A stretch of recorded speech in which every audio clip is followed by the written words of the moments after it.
Hello, Laura. Hello, Annie. Hi. Hi, Thanks. good. Thank you for having us. Thank you so much for accepting our invitation. So, hi everyone. Thank you so much for joining us. My name is Annie Huang. I'm the International Recruitment and Marketing Strategist at Cal State University, East Bay. So, today we're also joined by my colleague Laura. So, let me give Laura a chance to say hi. Hi. Yeah, thank you So, for having us. so Laura will also be managing the chat box. So, it's a short presentation. If you do have any questions, you're welcome to throw them in the chat box and then we'll answer them as we move along. So, a little bit on our campus. We are located in Hayward. So, we're in the San Francisco Bay Area in Northern California. We're up on a hill, so it's safe, it's secluded. It also comes with an amazing view of the bay. There is public transportation that is available to students. Students will get a bus pass. There's also BART, so it's kind of like the metro.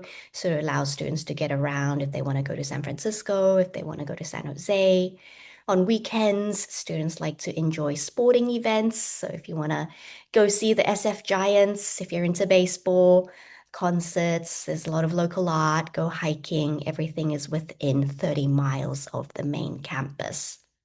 Because of our location, we also have strong connections with leading industries and employers in Silicon Valley. And so this is just an example as to some of the places where our students get jobs after graduation, or internship opportunities.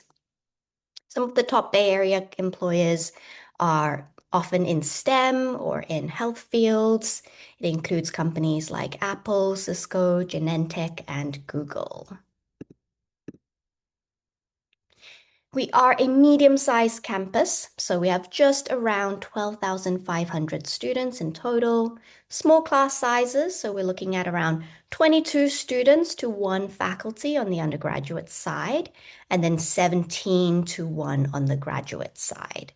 Many of our classes are also capped at 30 to 35. So, helping students to build more of those mentorship relationships with faculty. We have over 40 academic programs for international students to choose from. We also have had R2 research designation since 2022. So this is a designation that is specifically for doctoral universities with high research activity. If you're into sports, we are an NCAA Division II school for sports. Our men's golf and women's softball were conference champions in 2024 and 2025. The men's basketball team also just won the Western Division recently. So there's a lot of celebrations happening on campus, as you can see in the bottom right picture over there. There are more than 65 clubs to choose from. So there are, not only athletic ones, but cultural, religious, or interest-based clubs as well.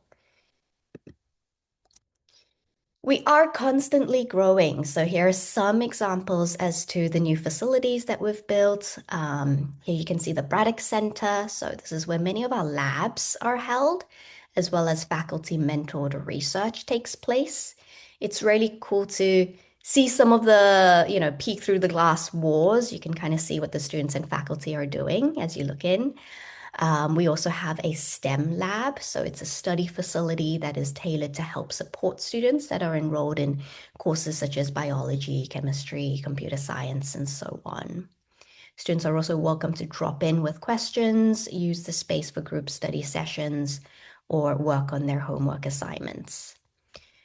Bottom picture, you can see our core building. So our library was moved to the core building.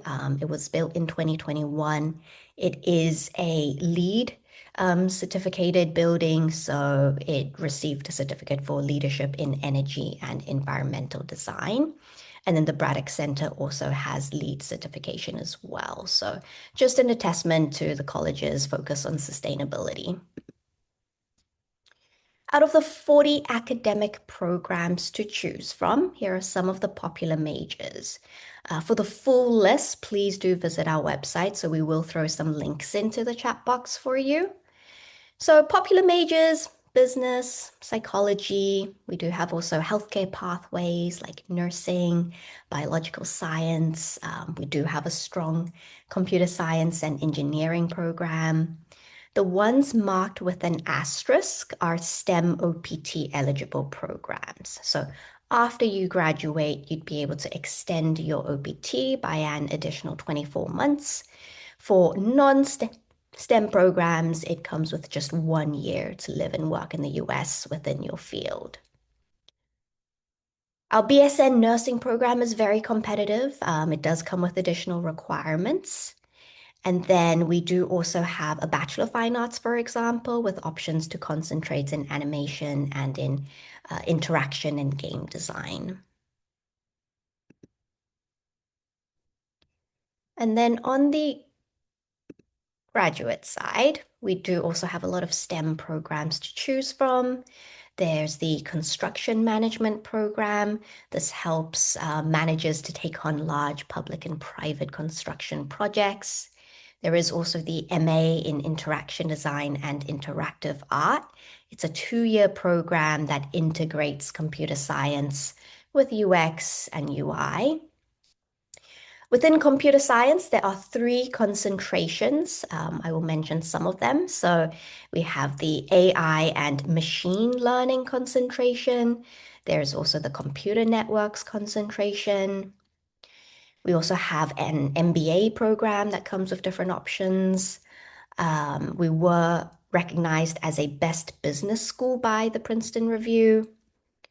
And I do also want to mention quickly that we do have FAST programs. So this allows students to start taking graduate level classes during their senior year of undergrad. So it double counts the units for both undergrad and grad and helps students to earn 2 degrees, so a bachelor's and a master's, at a much shorter time and lower cost.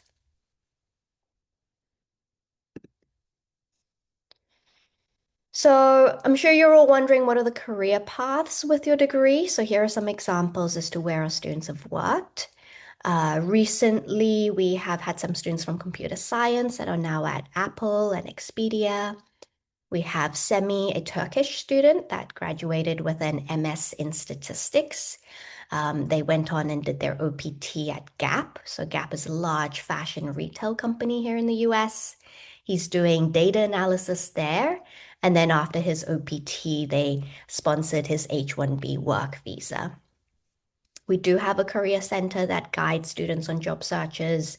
And then for international students that are interested in working on campus, they're allowed to start applying for jobs in the first semester, and then they can work up to 20 hours a week. Onto the admission requirements. So for undergrad, for first-time freshmen, you will have to apply online at Cal State Apply, submit the $70 application fee, and then we ask to see your high school transcripts that are the equivalent to grade 10 to 12. We have a pretty straightforward process. We do not require a personal statement or essay or letters of recommendation. We also don't need SATs or ACTs, but we will ask to see a proof of English proficiency test. If a student has taken at least 1 community college class or university level class, they would be considered a transfer student, and the requirements for transfer students are a little bit different. So everything is on our website. You're also welcome to send us an email if you have any questions. On the graduate admission side, the requirements vary from program to program, but some of the things do stay the same. You still will need to apply through Cal State Apply, submit the application fee, and then we're looking for a degree that has been awarded by an accredited university that is the equivalent to a 4-year US bachelor's degree. Again, students must also meet English proficiency. I will go over some of the tests that we accept and our minimum scores. Please also pay attention to the application dates and deadlines. Most applications are from October 1st to May 1st, but there are some programs that do have earlier deadlines. And we do also have spring intake for a lot of graduate programs as well. Okay, so we're at the 10-minute mark. English proficiency is over here. And then again, everything is on our website. I will also share our contact details with you. We do have student housing available for students. And then tuition is over here. Please pay attention to the I-20 total. So this includes tuition, living expenses, plus health insurance. This is the amount that students will need in order to receive their I-20 from the university and apply for a student visa. We do have scholarships for international students. So students will have to apply for a scholarship, and the amounts here were based on last year's amounts. And then I'm going to end with student testimonials. We did have a Turkish student that transferred over, and then our contact details. So we'll also throw our contact details in the chat box for you. But thank you so much for listening, especially me speeding through our slides. But I hope it was, a good introduction to who we are. Thank you so much, Annie, for the great presentation. And thank you, Laura, for sharing all the valuable information in the chat box. So you can check the contact details and the other information. And Laura said about application and the link about the university website, and also the contact details as well. Thank you so much. Thank you. I think we'll be hosting Rita, if she's around.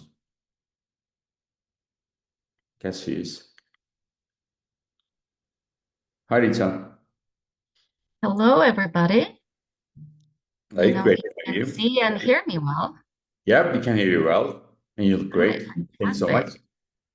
All right. Well, thank you so much for having us. My name is Rita Parker, and I'm the Associate Director of International Recruitment, Marketing, and Applicant Care within the Office of International Admissions at USF, University of South Florida. USF is one of 12 public universities in the state of Florida located in Tampa Bay. We are a very large public research institution. And when I say large, I mean nearly 50,000 students across two of our campuses in Tampa and St. Petersburg. USF is a highly ranked institution. We consistently ranked within the top 50 of public universities in the US and within top 100 overall. Since 2023, USF has gained designation for AAU, Association of American Universities. So this is the highest tier of R1 institutions. Only 3% of institutions within North America have that designation, and they produce over 67% of all government-funded research. And you can see our funding for research is close to $250 million. Fun fact about state of Florida, for the last 9 years, the state of Florida is considered the #1 state in higher education based on the least amount of debt students have after graduation. And USF happens to be the most affordable institution within the top 50 public universities in the US at the moment. Another fun fact, University of South Florida hosts the largest number of international students of any Florida institution, with over 5,000 international students from over 138 countries. So our campus is very diverse. We love our international students. We embrace them and we celebrate them.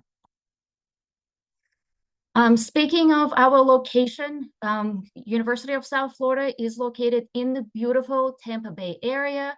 We're very lucky to live in a very sunny climate. Located in the Florida's Gulf Coast, Tampa offers endless ways to have fun, from award-winning beaches to amusement parks, our vibrant food and art scenes. And with the championship sports, our signature Tampa Bay energy, there's always something to do just minutes away from the campus. And while some students come to Tampa for the sunshine, a lot of them definitely stay for the opportunity. Tampa Bay area has a fast-growing mix of industries from finance to healthcare to hospitality and marine science, and by that creates strong opportunities for internship and jobs. USF also has very close ties with this collaborative business community and helps students build meaningful connections and gain real-world experience before graduation. Every major offers an internship as an elective, and the new president of USF, who is also an international student, was an international student, has a vision of making an internship a mandatory requirement for every student before they graduate. On to our academic offerings. USF is a large institution, so we offer a large number of programs across 14 academic colleges. We have launched a new Bellini College for Artificial Intelligence, Cybersecurity, and Computing. This is the first one in Florida and one of the very first ones in the nation. This college offers students a chance to research and innovate in emerging technologies that are changing industries. Some of our more popular programs for international students include, of course, AI and computing, programs within business from accounting to management and supply chain management, to engineering with aerospace, biomedical, chemical, mechanical, and others. But outside of our STEM majors, students also can take opportunities to study programs within arts and sciences, behavioral and community sciences, design, art and performance, education, nursing, and public health. Almost all of these majors available both at the undergraduate and graduate level, and many of them offer doctoral options as well. On both our campuses, USF offers a lot of activities and opportunities for you to find the right fit and to get involved. From intramural sports to our interest-based organizations, fraternities, sororities, honors clubs, there is a place for everyone here. And when students are ready for a study break, they can come on and cheer one of the 21 Division I varsity teams. So it is a great, it's a great way to be a Bull. Now, a little bit about our admission requirements for undergraduate students. So if you're a first time in college student, our application process is very straightforward and quick. Students are able to apply either through university website or through a common application. Our application fee is $30. We do require standardized testing, and that is true for all public universities in the state of Florida. So SAT, ACT, or CLT, you don't need to take all of the tests. You just need to take one and send us official scores.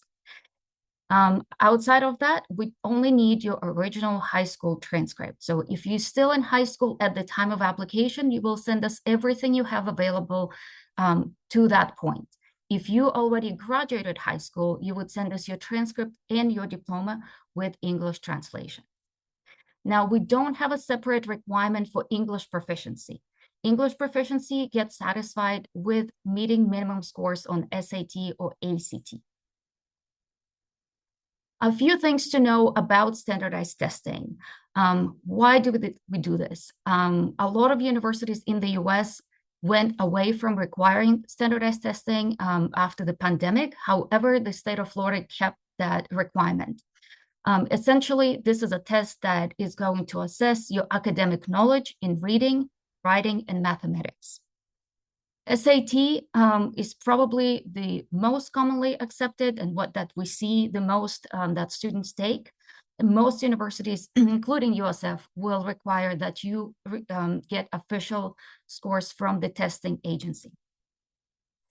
A lot of universities would also offer SuperScore, like USF. So that means that you can take multiple attempts of the test, and we're going to count only the highest score from each subsection to come up with the best possible total score. How do you know what is the good score for you to aim for? Well, student profiles that are published by universities great indicators of what we're looking for and how to stay competitive. To get the most favorable decision, you will take into account the semester that you have the strongest application for admission.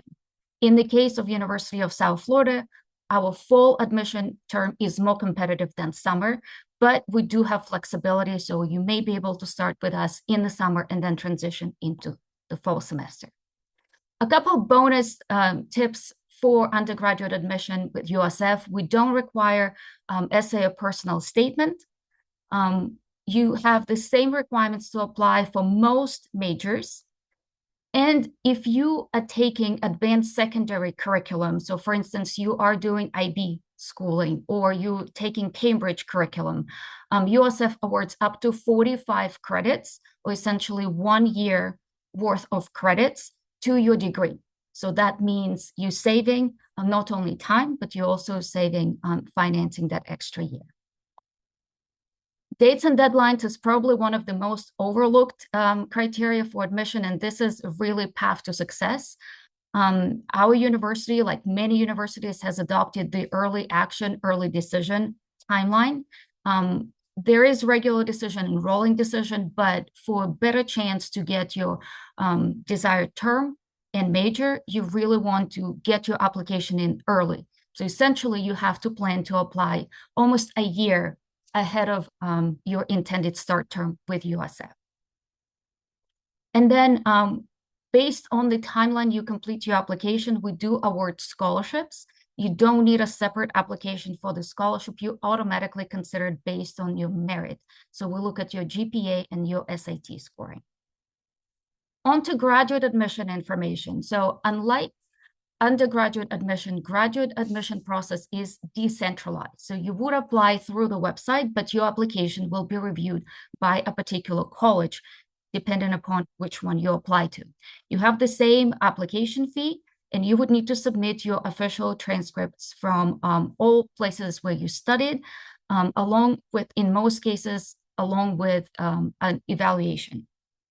You may be required to submit additional documents, but that will vary by program. So those documents may include resume, letters of recommendation, and personal statements. You can find more information about graduate admission requirements on our website. Now, a little bit about our tuition and fees. So this is one of the strongest ways of USF. We have done a deeper dive into just looking at average tuition across the US, and this is an example with our undergraduate admission. Both our in-state and international rates at public universities are lower than average across the US. And you will see it's less than half of what it may cost you to attend a private university. So looking at our estimated costs, you can see the total expenses is what would be required for you to show on for the I-20. But in addition to our already attractive tuition, we do offer scholarships. So for undergraduate students, those scholarships will range between $5,000 and $11,000 a year for every year of your study, again, based on your GPA and SAT. And for graduate students, the primary funding is primarily through teaching or research assistantships. So we would always recommend, instead of just applying through the website and waiting for the decision, to get in touch with our research faculty and try to start the conversation ahead of your application. And I think my time is up. I'm going to leave our contact details on the slide, and if there are any questions, I haven't been able to check the chat, so let me know if there are any immediate questions for me to answer. Thank you.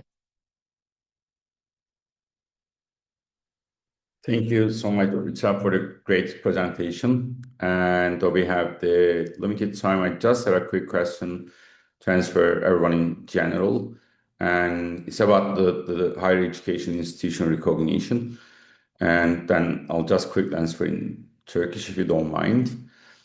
İlk 1000 içerisinde olmayan okullarla ilgili ÖSYM'den denklik yönetmeliğine baktığınız zaman Türkiye'de girdiğimiz YKS sınavında belli puan almış olmak veya benzer ve aynı bölüm kazanmış olmak gibi kriterler var. Dolayısıyla ilk 400'de olan üniversiteler default, yani herhangi bir sınav skoru veya sonucu olmadan, ama ilk 1000'in altında olan diğer okullar için de Türkiye'de aldığınız yine sınav, yerleştiğiniz bölüm, okul gibi farklı kriterlerle beraber denklik kriteri de sağlayabilirsiniz. Daha fazla sorunuz varsa bize ulaştırabilirsiniz akari olarak. Biz de buradan yine aynı şekilde okullarımıza yönlendirebiliriz.